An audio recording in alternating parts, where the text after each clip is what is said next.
Welcome to the Swedish countryside. I don't think I've seen a single human passing by. Barbecuing in the countryside, that's Sweden. What is that? Mass. Oh my gosh! American car. Nordic partners. Our entertainment has become cows. What's up, guys? We made it to Sweden again, and it is midsummer right now. It is pretty warm and we're pretty rural. Currently we're on this lake here in no man's land in Sweden, and this video is gonna be a little bit of our vlog, and a German and an American experiencing the Swedish countryside, the ruralness of Sweden. Let's experience the nature. Let's go. Alright, you might be wondering how we ended up here in very rural Sweden. And honestly, I've been asking myself these types of questions for years now, but I digress. We are here on a summer family vacation. Phil's brother lives here in Sweden, and the rest of the family all decided to visit from Germany. So we are all staying together in this red cabin in the woods. But I feel like this is a very, very Swedish experience, and we kind of arrived yesterday. Yeah. So what are your first impressions of the countryside? I've done a little bit of running the past 2 days, this morning, because the sun doesn't set in summer here. Yeah. So it's bright really early, so I'm awake really early, and I just go out on a run, and I feel like parts of it remind me of the US. The nature, the landscape. The houses, the wooden houses for me, they have a very distinct style here. Yeah. There's like these red wood White planks. trimming. We're just driving through and you see red houses constantly. Red with the contrast of green nature. It's quite nice. And it's such a Swedish look, but then again, there are areas, rural areas in the US that feel very much the same. Yeah, if you just switch the Swedish flags hanging up for the US flags, I'd be like, oh yeah, we're in like Midwest USA right now. I feel like you can feel how thinly populated the country is. Here and there, a little bit of houses, and the country is so big. We're still on the very much western side, and then up to the northeast, it's like 2,000 kilometers of country up there. Yes, and even though we are in one of the more densely populated regions of Sweden, it is all relative because we saw way more animals than people on the roads here, mostly domesticated animals. What do the cows say? Moo. Jesus. And we could walk for kilometers without seeing another human. So we're a little south of Gothenburg right now, and there's this island landscape right in front of the west coast of Sweden, right here. But they have hundreds and hundreds of these small islands right here, which is very cool. It feels very close to nature being here. The sea breeze in the face a little bit, and it's like a good 24 degrees or something, so it's not too bad. They actually set the water temperature as 20, so that's actually doable. I mean, that's kind of the reputation, right? The Swedish people, they are close to nature and they respect their nature. That's at least how it should be. Yes, and there is a lot of beautiful nature just outside of the cities. This isn't even an hour south of Gothenburg, and there's so much lush green, various rocky terrain, and that salty sea breeze. It also seems like hiking and enjoying nature is a popular Swedish activity. It's not really a trip to Sweden without at least a few hikes, which will probably be around some type of lake. It's quite refreshing, especially coming from a city. We stopped by another village supermarket to get oregano. Just an hour drive. Just an hour drive outside of the house. The only human interaction was when we had to drive at least 20 minutes out to go to the closest supermarket to get groceries. Supermarket run to ICA. That's a lot of potatoes. They're so dreckish. Okay, what do we here? Wow, I really like these, but I've never seen these before. Blueberry vanilla. Look at, they have so many more flavors than just the cinnamon roll. We have that in Germany, but that's new. That's new. That's new. Interesting. Oh, how cute is this wrapping? Look at these paper towels, but the cute little lambie. Check out this American salad dressing. Marco. Yes, it did feel similar to the US car necessity culture out here in the Swedish forest. I couldn't wait until we got back. This tastes good. We did have to drive to get to any type of civilization since we didn't have horses to ride on or fancy bicycles or tricycles. That seemed to be fairly common here. Speaking of American culture, the week that we were in Sweden, there was some type of car gathering because we saw so many classic American cars on the streets. So there's a American car meet going on, I think, and like a town over, so one or two cars we already saw. Look how low that thing is, pretty cool. Swedes apparently have this huge hobby as in restoring old American cars. There are apparently more American classic cars here than in the US. Some cars were definitely in better visual condition than others, but it was wild to see so many on the road. And I have since learned that Sweden has a massive subculture dedicated to classic American cars. It's not our car. What? That's what you do. Just drink in the back. It's crazy. I kind of like the old cars that don't have like a separation there. You can just slide. Yeah, they're so wide too. I never got to experience that, but I feel like it always saw in movies. Yeah, 3 people in a row. Oh, and the USA and Sweden parallels don't end there. This is the most Swedish thing right here. I think if we learn anything, Scandinavians and Swedes, they love sausages. Barbecuing in the countryside, bunch of sausages, or I think korv they call it, and then you eat it with mustard. They love mustard here. That's Sweden. Wurst! Für das für dich. Dein Teller. Hau rein. Ah yes, hot dogs, mayonnaise-based potato salad. I'm feeling quite at home. Except for this German guy trying to speak Swedish. I don't know what he's saying. Krämigt och klassiskt recept. Krämigt. Sag jetzt nochmal bitte, wie heißt es? Potatissallad, krämigt och klassiskt recept. Potatissallad, krämigt och klassiskt recept. Perfekt. Perfekt. Looks like Swedish food and American food don't look that different. I hear they too like to offend Italians with interesting pizza toppings. My kind of people. By the way, if you missed our previous video trying 4 of the weirdest Swedish pizzas we can get our hands on, go check that video out. It was surprising, delicious, and confusing. While I have you here, don't forget to like and subscribe for more videos around the world. If you want to further support us, you can do that at patreon.com/DNNphil, where we make additional monthly videos for certain tiers. And shout out to our family tier patrons: Ethan Mitchell, Hessen Metro, Tarek Malkosh, Ushi Izart, Lee Lim, Jessica Saransak, Debbie and Ray Gordon, Jamie DeVries, Parker Dobke, Michelle Asbell, Bill and Crispina, Brad Greenhow, Natasha and Mark, Micah and Sandra, and Jeff and Reggie. Thank you! 6 a.m. This is what Sweden looks like in July. What is it? Oh yeah. Oh, Canada Gaze. So I'm running through the Swedish wilderness. The nice thing is it's not very populated or busy at all. But check it out. Cows grazing. The lake is back there. It's not a bad life. So Phil wanted to sleep in the tent because it was too hot in the cabin.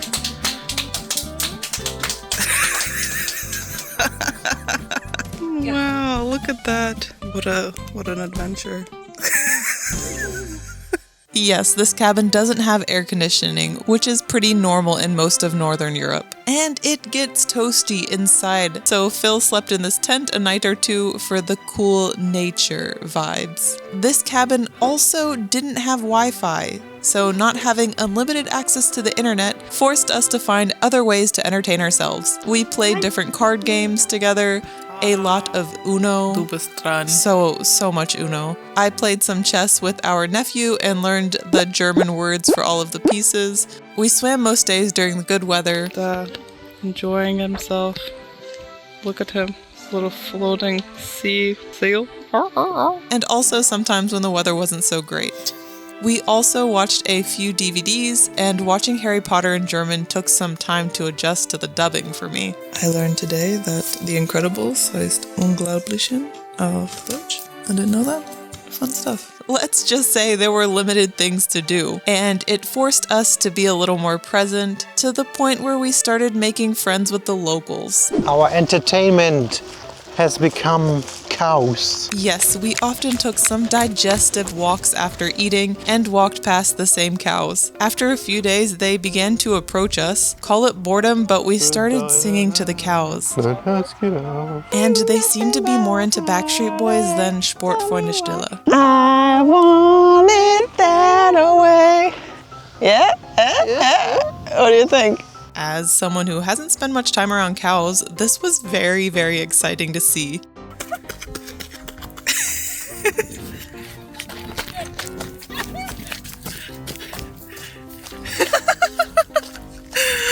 That's amazing. We really enjoyed frolicking with the cows, and I think they did as well. We were just running back and forth and they started running along with us. I don't know if they're having fun or if they're angry or stressed, but it looked First fun. thought they were startled, but I think they were actually having fun. Over the next few days, the cows would approach us and we would race along the fences. Wow. I've never seen this in my life. Cows running so much, but I've also never spent so much time around cows. Hi! We just keep running back and forth along this every other day with them. I don't know, I think they like it. Hey, come! Oh, nein.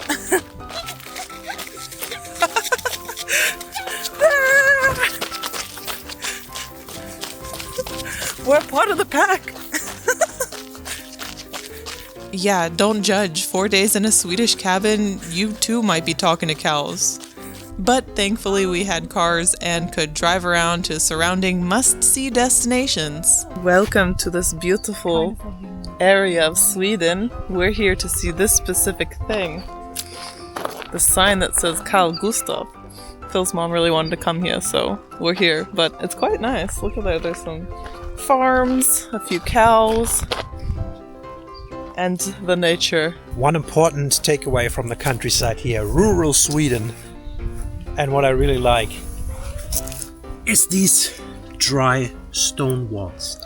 Like stone walls, I think those are built just from putting rocks on top of each other and not no concrete or anything. Like in England, like Hadrian's Wall. They have them quite a lot here. And I like that. It's, I don't know, it really adds to the flavor here. To the flair. I like it a lot. Komm, das ist für unser Video. This is the life. This is what you do, the exciting excursion.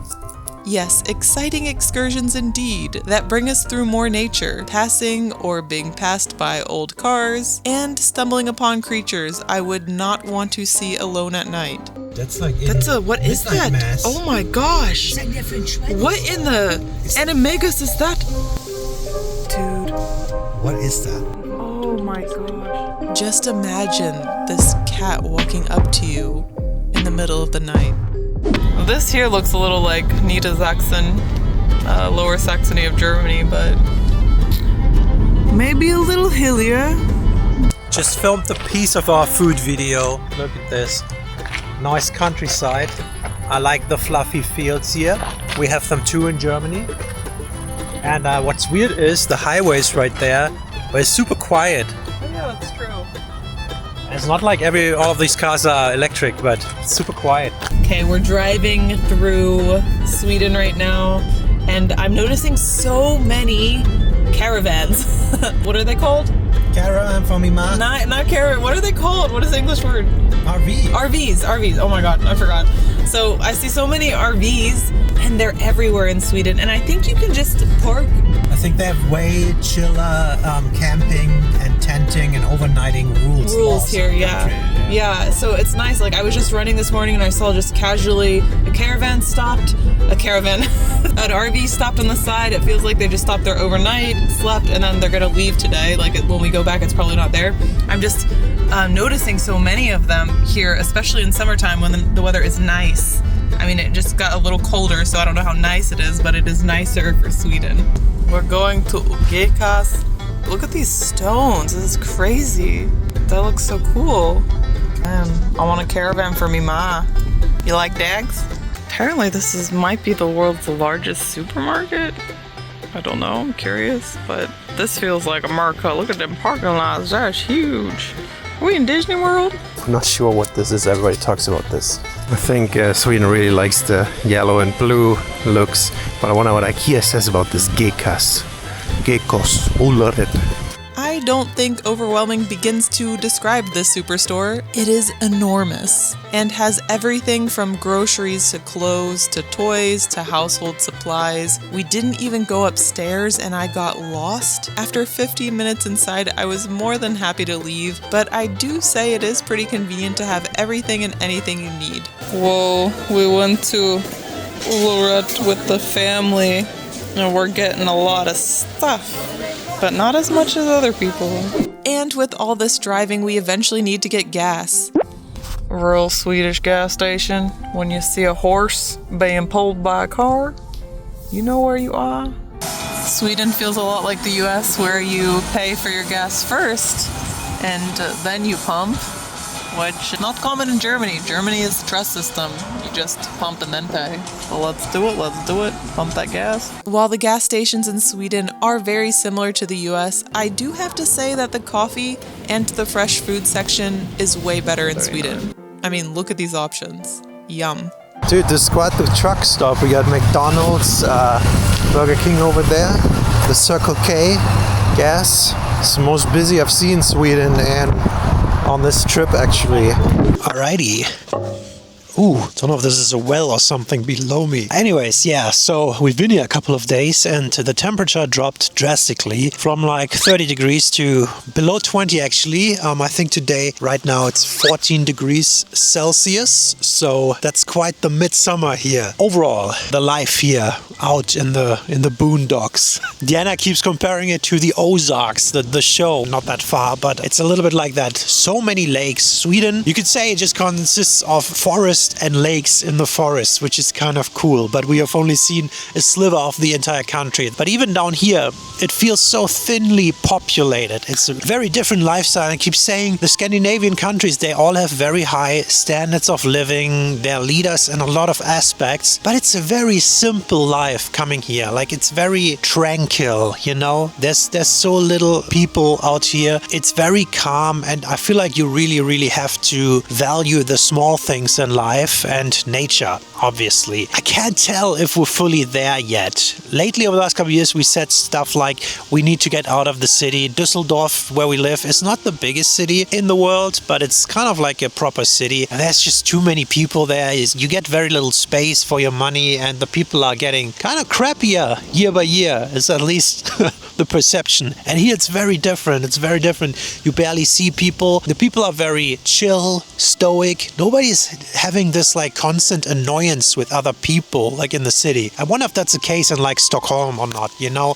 It probably is. Like, we're all the same, right? At times it feels a little boring to me, but it's obviously personal preference. It's just not, we're not quite there yet. And we also notice you have to drive everywhere, at least where we are at this lake right now. But I think that's almost all countries. When you go off the cities, you need a car to go everywhere. It's just, you can't have a pizza delivered or a snack at 11 p.m. in the night or something. So that's very normal. It's very good for a reset to come here for like a week or so. I don't know. It's a growing experience, and I feel like as we grow older, we reflect a lot on life. I'm slowly getting out of I want to live in a big German city at least, and ready for some more space and nature and animals, but maybe not quite fully off the grid yet. But yeah, it's interesting. I like the country. This is our second time here. We've been in the lake, and this time is definitely a more rural experience than the first time. So as we mature in age, our mind matures with us.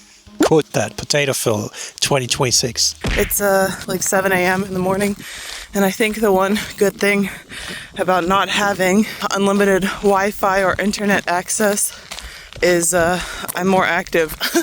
I'm running more because I don't know what to do when I wake up.